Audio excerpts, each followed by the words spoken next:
This week on football, Man United lose to Liverpool. Celtic start the season with a wallop.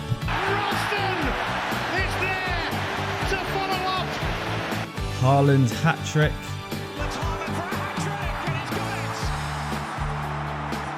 Somerville and Fulkrug are hammers.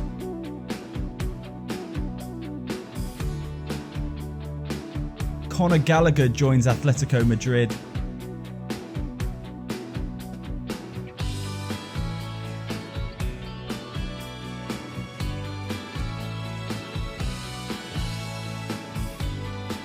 PSG bags £60 million João Neves.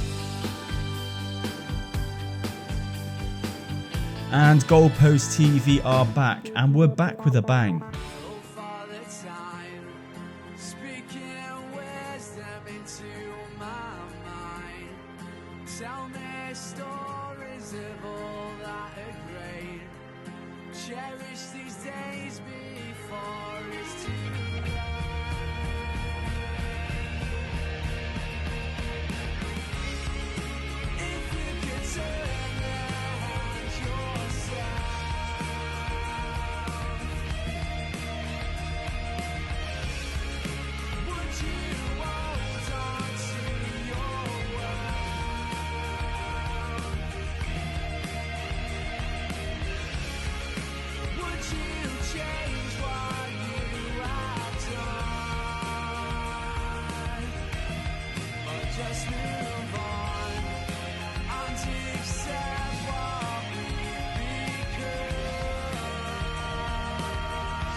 Hello everyone, I'm Alex. Welcome to this episode of This Week on Football. Slight rebrand.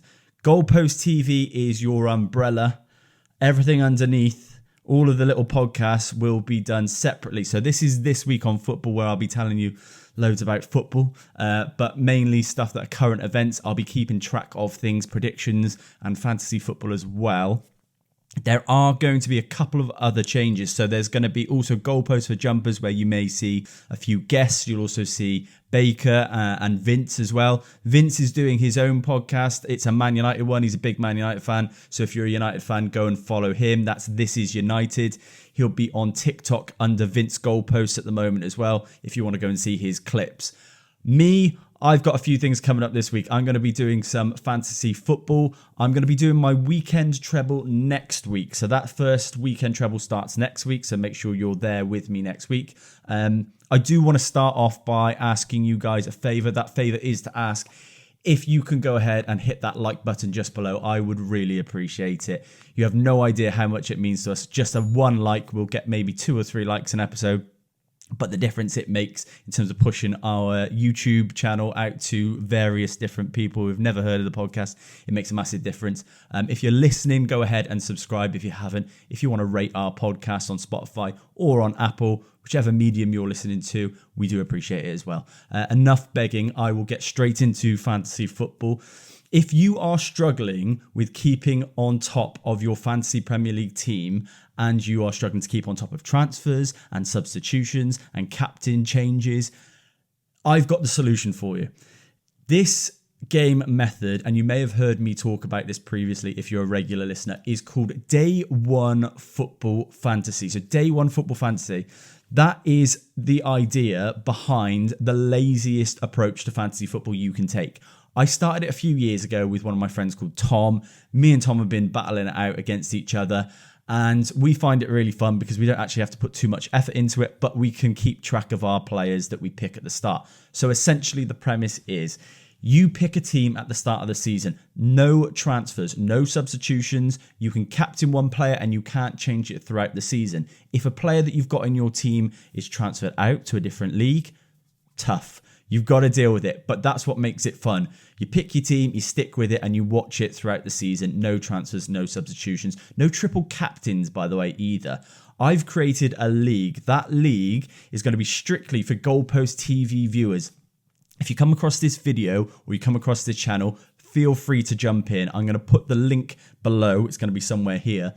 But please join in because I'm going to be talking about your team. I'm going to be talking about the team that wins it, the teams that I think are going to do well as well. And that'll be every episode, throughout the season. And the joy of that is it means that I'm a little bit more connected to you. You're a little bit more connected to me. I get to see who you're going to pick. Why have you got Conor Gallagher in there? He's just moved to Atletico Madrid. I get to take the piss out of you. So it'll be fun. But join in if you want to. It is good fun. If enough people join, I will be doing a lovely, lovely big prize at the end of the season. Whether that is something to do with, I don't know, money or just a goalpost for Jumpers t-shirt. I don't know. But join in because it is going to be a good laugh. And again, it is the laziest approach. It is the most laid back approach to fantasy football for everyone who's got a busy life and you can't keep track. Go ahead and do it. Now, you may have to do another email address, another account if you've already got a normal team. Reason being, if you do your normal team, you do your day one team, you're going to have to change your normal team. You're not going to change your day one team. So create a new email address. It takes 5 seconds. Jump on the league.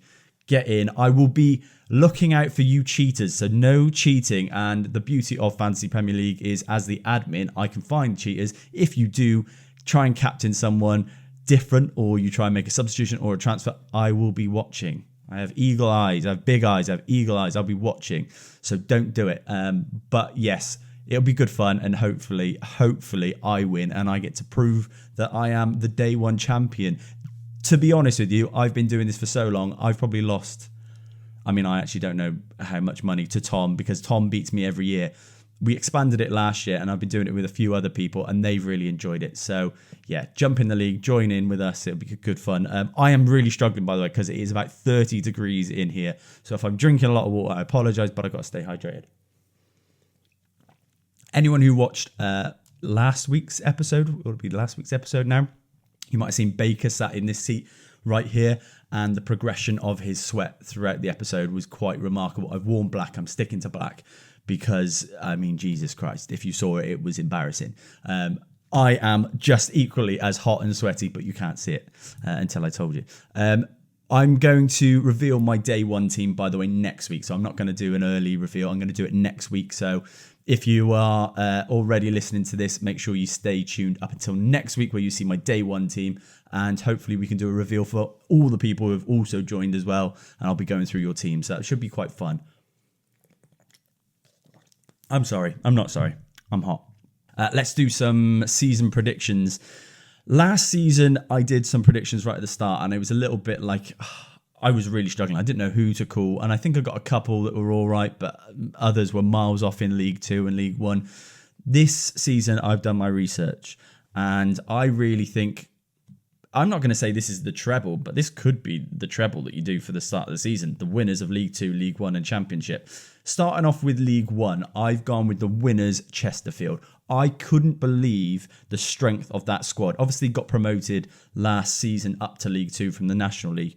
But when you look at that side, they've got Michael Jacobs, who's an unbelievable player at that level. Will Grigg is down there firing in goals. They've just signed Che Dunkley on a free, established, league player from the Championship and League 1. I can't see anything past them. I know it's difficult to jump from one league to another, but I feel like that strength of squad in League 2 should be more than enough to get them through. I think they are favourites, to be fair. But Will Grigg's on fire. I would have thought you'll be hearing that all season. Michael Jacobs is an unbelievable player at that level, so I couldn't believe seeing him in that Chesterfield side. I can't see really anyone else. I did think MK Dons, they had a good go last season. Looked at their side, not strengthened massively. I don't know. I'm going Chesterfield. Top goal scorer of League 2, I've gone with Charlie Wyke at Carlisle. Charlie Wyke, he's a bagsman at that level. He's been a bagsman at League 1 and at League 2. But now, obviously, off the back of coming from the Championship down, I feel like he'll find that step down just a little bit too easy. I do feel like he's better than League 2. On his way down through the leagues, I understand. But Charlie Wyke still, I think he's only 31, 32. Got plenty of goals in him. Big, solid striker. Great in the air. I fancy him at Carlisle. I think I maybe Will Grigg, but I'll go Charlie Wyke. League 1 winner. How can you look past Birmingham as the League 1 winner? when you look at their side, it's absolutely outrageous for a League One side. Sariki Dembele, who was not long ago actually a Premier League player at Bournemouth. Dion Sanderson, who's obviously got very good reputation in the Championship. They've also got Ethan Laird, formerly of Man United. Two high-level goalkeepers in Ryan Alsop and Bailey Peacock-Farrell. Two really solid goalkeepers at that level. But most importantly, if they keep hold of him, Jordan James, who I think should have been in the Premier League by now. He's only 20 years old, Jordan James, the Welsh international, played for Wales plenty of times. But every time I watched that guy, I thought he was a central midfielder. I thought he was like a kind of maybe a box-to-box midfielder. I started seeing him pop up on the left and he was doing a job and doing really well, starting getting a few goals as well. If he stays at Birmingham this season, which I think will be a catastrophe if he does, he deserves so much more. But if he does, how do you look past that Birmingham side? And ultimately, my League One top goal scorer is another Birmingham player. And it's Alfie May. This is a guy who's 3 consecutive seasons, 20 plus goals, and Birmingham have gone and signed him. It's a statement of intent and then some. That Birmingham side, it's not just enough that they've got obviously the experience of Lukas Jukovic. He's still there. I think he's 35 years old. But that Birmingham side plus Alfie May, I mean, it's nailed on, isn't it? Surely. My Championship winner, I'm going to go with Middlesbrough. They finished the season stronger than anyone else last season. I think the last 10 games, them and Millwall were really kind of the two teams that I thought probably were the strongest. And I think that is down to a couple of things. Obviously, Michael Carrick, brilliant manager. I think he's done a really good job at Middlesbrough.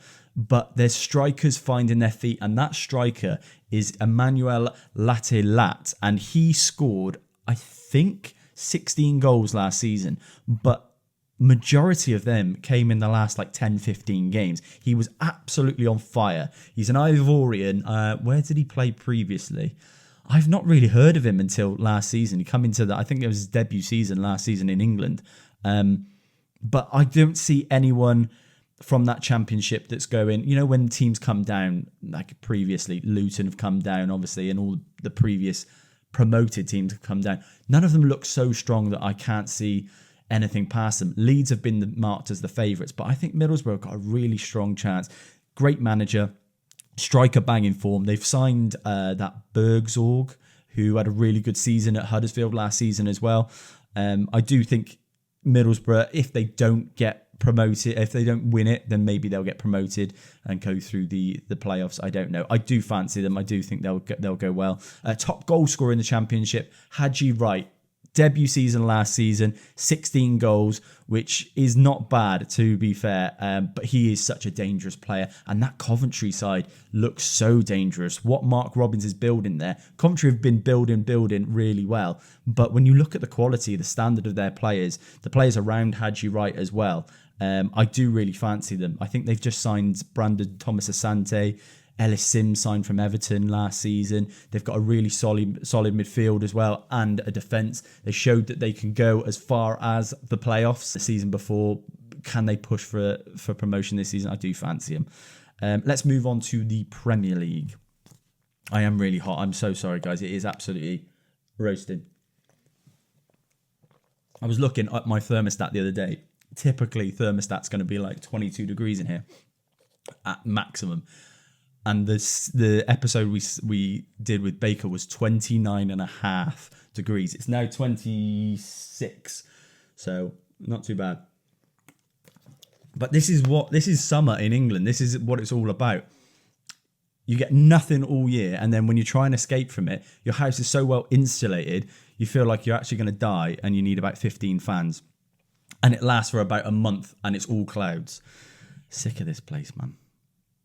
Right, let's do Premier League. Champions, I'm going to say Arsenal. I cannot bring myself to say Man City again.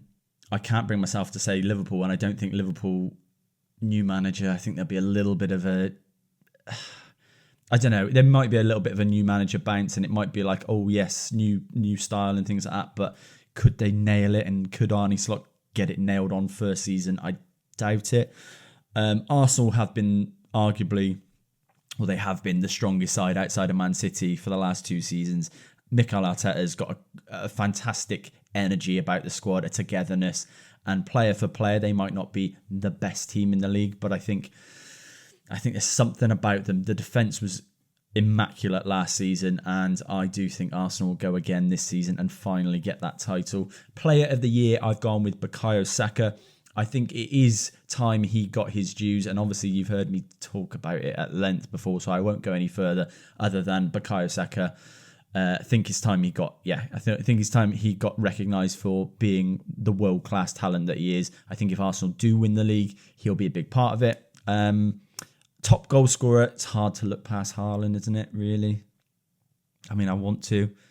I think if Højlund had gone into the season fit, maybe he could have had a good run, but you cannot compete with Haaland's levels. It's 30 plus goals every season, and I don't think there's many players in the league that would be capable of that, other than maybe Salah, and it's just consistency. You can't look outside Haaland. Top assists, I've gone with Martin Ødegaard. Only got 10 last season, I believe, but it was a really strange season. Top assists last season was Ollie Watkins, and I think he really outperformed his expected assists from what I saw on the data. So it was a strange one, but I think he got 13 or something.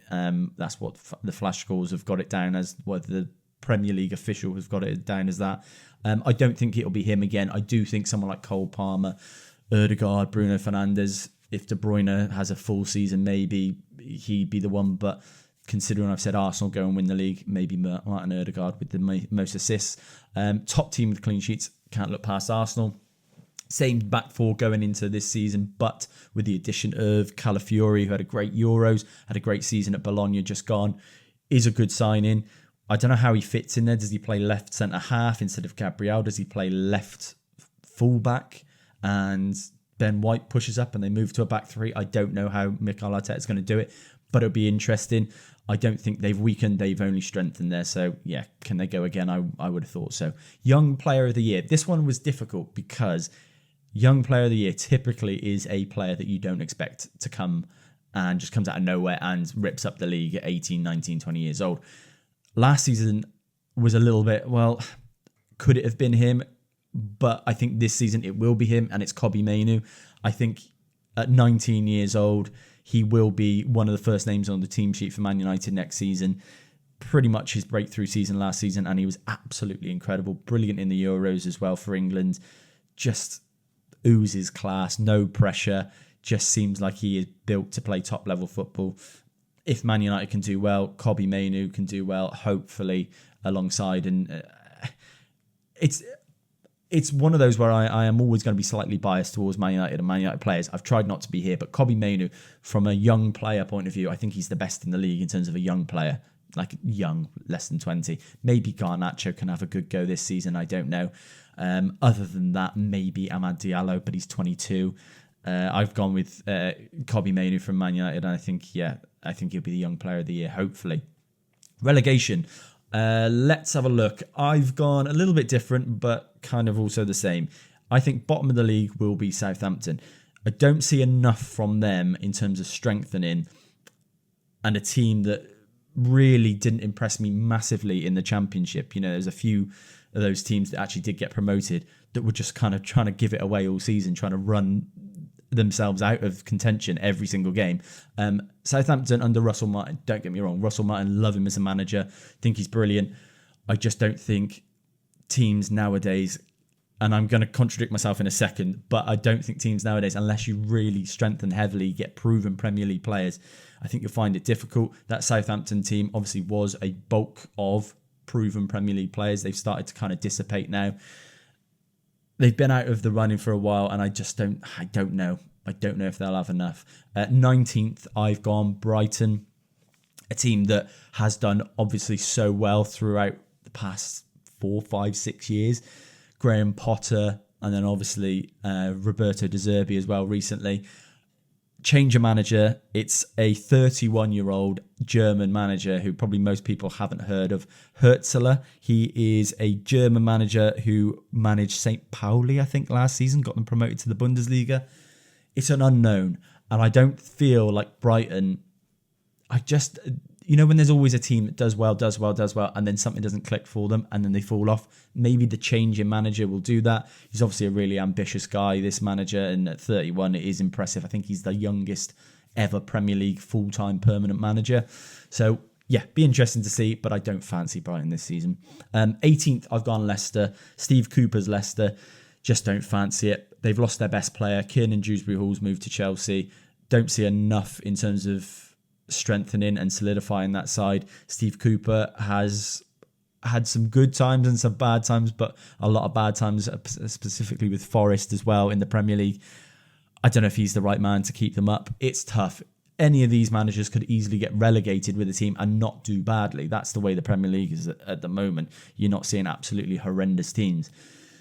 I just don't fancy him. The team, obviously, that I've said I was going to contradict myself, Ipswich, in terms of what they've done and recruited, it's not much. But I don't think they need to. I think they've got the best manager of any of the promoted sides. I think Kieran McKenna, for what he did in League One to then get promoted again into the Championship and then again, obviously, into the Premier League, it's one of those jobs that I think deserves much, much more credit than it does. Obviously, you look at Premier League managers who have done well and they got all the headlines, but to jump from League One to League Two and then from League One to the Championship and then Championship to the Premier League, that's massive. And to do it on not a massive budget and to do it on a squad of players that pretty much stayed the same, it'd be interesting to see this season. But I do think if anyone's going to shock us, that Ipswich team could, because they've got a lot of players outperforming where they should be, but at a young age. And I think those young players now in the Premier League will feel like, I deserve to be here. I've really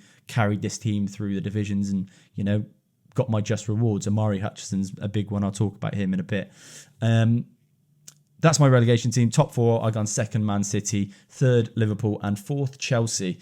I do think Chelsea will have an all right season under Enzo Maresca. I think it is a big, big change for them. And if they stick by him, I think it's as close to what you're going to get with a Jurgen Klopp in the Premier League, I think, this season will be Maresca's Chelsea, because they're high pressing, pretty intense, and I think you see a lot of goals from him. I think you see a lot of craziness, but I think you see a lot of goals from him.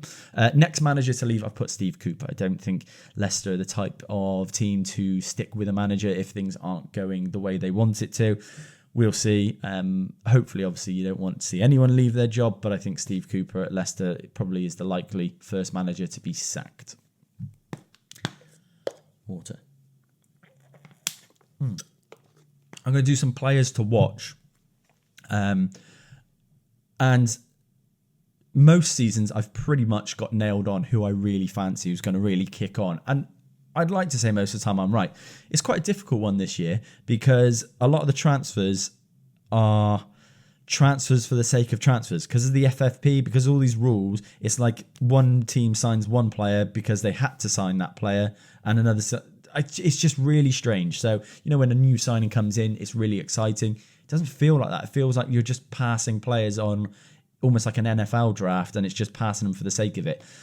That aside, there are some players who were there last season and that are coming into this season that I do think should be highlighted. One of them, Mohamed Kudus.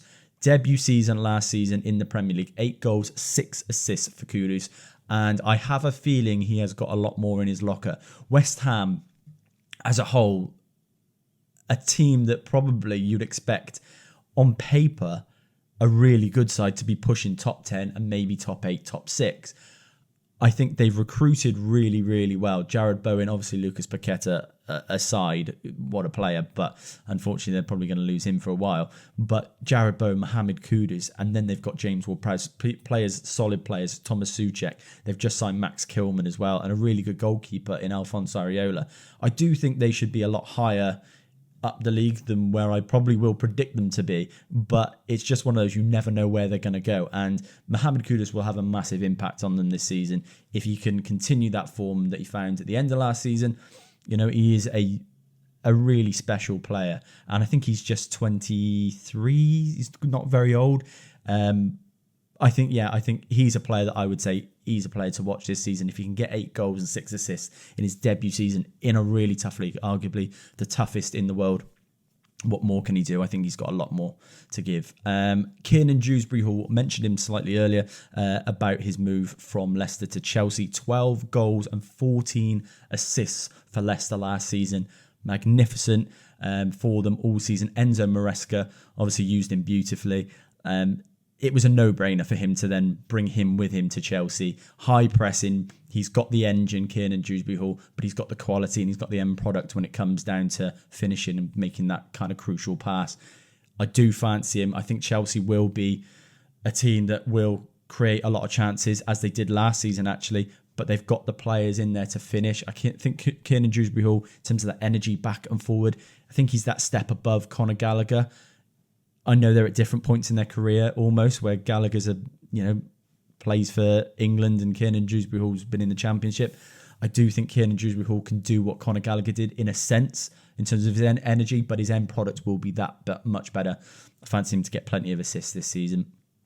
Marcus Rashford. I'm deploying my blind faith once again in Marcus Rashford, because what we know about Marcus Rashford is he is a phenomenal player. Last season was an absolute nightmare for him. If he can get his mentality right, we know what to expect from Marcus Rashford. Plenty of goals. He's a world-class player when he's on it. I do see a lot of signs, little shoots, bright skies ahead for Marcus Rashford because of what I'm seeing pre-season.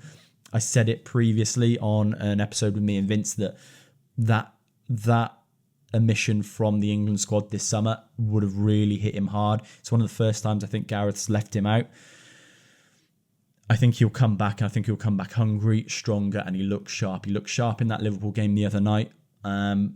Whether it's one of those where Garnacho actually takes his place, I don't know. Ten Hag seems to want to put him in and force him in. It'll be difficult because it's whether Garnacho or Rashford plays down there, because for some reason, Ten Hag didn't want Garnacho on that right wing. Even though he played really well, I think Amad Diallo will be that choice, and I think Rashford will be down on that left. And I think if Rashford can get a couple of goals under his belt early doors, it'll kick him on for the rest of the season. Daichi Kamada. Now, I love this guy. I saw a bit of him at Frankfurt in the Bundesliga previously, but then he got his move to Serie A at Lazio, and that's a league that I spend a lot more time watching. He is such a clever player. Palace have got a little gem here. It's one of those where probably he's not one of those kind of billboard signings, come in kind of under the radar. Daichi Kamada is well equipped to play in the Premier League. I think players around him will appreciate the quality that he brings. You've got a team in this Palace team under this manager that is moving in a direction that's almost scary. The way they're putting performances together last season, the end of last season, to add Kamada in there, I think is a masterstroke. I think it's brilliant, and I do think he'll be a big signing for Palace this season, so watch out for him. Archie Gray, perhaps the best 18-year-old in the country, maybe. Outrageous statistics last season from right back in the Championship, notoriously one of the hardest leagues in the world, especially for a young player, but he's made that step up. He's then made that step up now to Tottenham, and he'll likely be playing in midfield, something he is very capable of doing.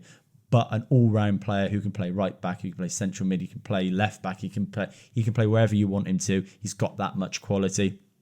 Be interesting to see how Ange deploys him, but I think it'll be one of those midfield positions. And for such a young guy, if it wasn't Kobbie Mainoo, I'd have probably said young player of the year might be Archie Gray. I do fancy that. Amari Hutchinson, mentioned him earlier, another player with outstanding statistics in the Championship for such a young player. I think he's only 20 years old.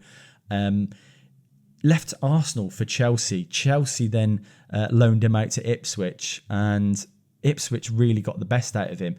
It's one of those where I'm not one of these kind of super nerds on stats and kind of XG and XP and all this. But what I saw from Hutchinson in terms of outperforming the rest of the league in those little statistics, those ones that you always think are naff, was outrageous. Again, 20 years old, big step up for him now to actually fully become a Premier League player officially. I think he got one appearance at Chelsea while he was there in the Premier League, but this will be a big season for him. I think he's more than capable of it. Along the same lines as that, but someone who's a couple of years ahead, Callum Hudson-Odoi. Obviously left Chelsea, and Chelsea really thought he was going to be the next big thing for them. Even Bayern Munich was sniffing around. Couple of injuries, difficult period for him, and Nottingham Forest picked him up. What he showed at Forest towards the end of last season, I was really impressed with. That looks more like what we thought we were going to get from Callum Hudson-Odoi when he started getting those England call-ups, and Chelsea were really pushing him and starting him. 8 goals for him last season, which in the Premier League is still a difficult task, particularly from a left winger. He's only 23 still. He's got plenty of time to progress. I think this season, hopefully for him, he will then kick on if he gets the starts. He wasn't starting a lot of the games at the start of last season, but I think he'll be in that team quite a lot next season, and a player of bags of quality. You know, it's one of those players. I remember going to see his debut for England with my dad. I remember saying he just looks like he belongs on this stage. It's such a shame that he kind of knocked himself down, went to Leverkusen, didn't really do anything there. But last season, those are the sparks. That's what you want to see from him, and I think he's got plenty of potential. Could be a big season for him.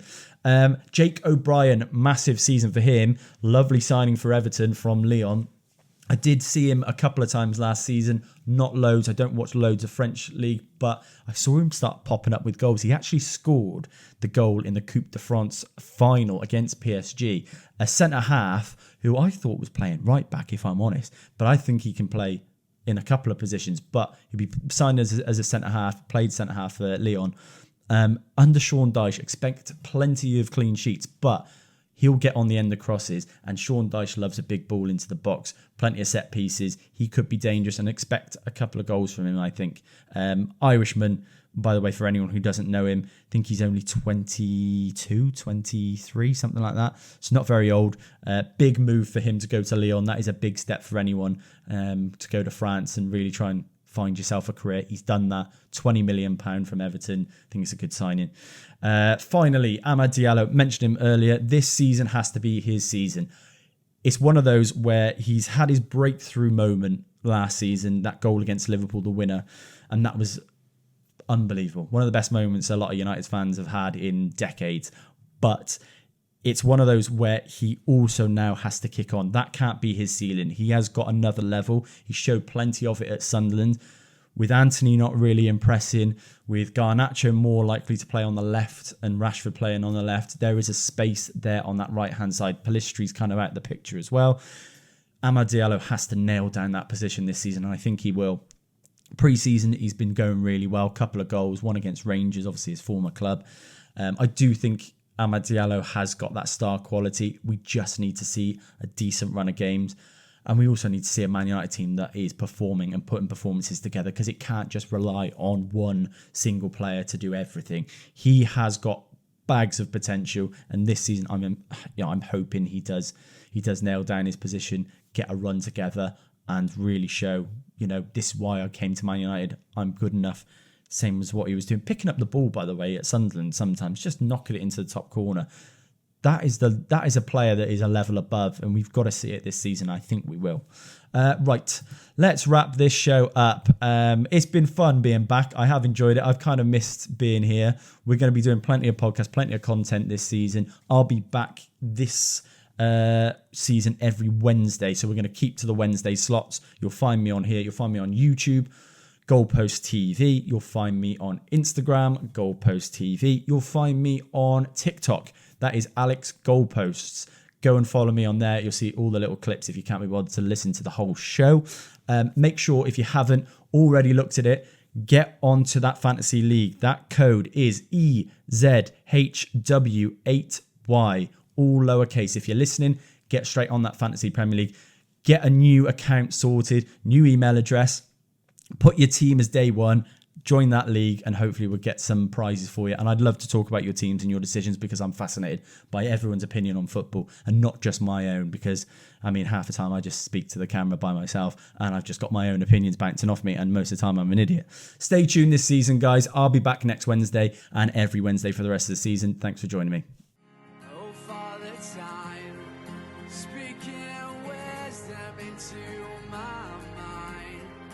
Tell me stories of all that are great. Cherish these days before it's too late.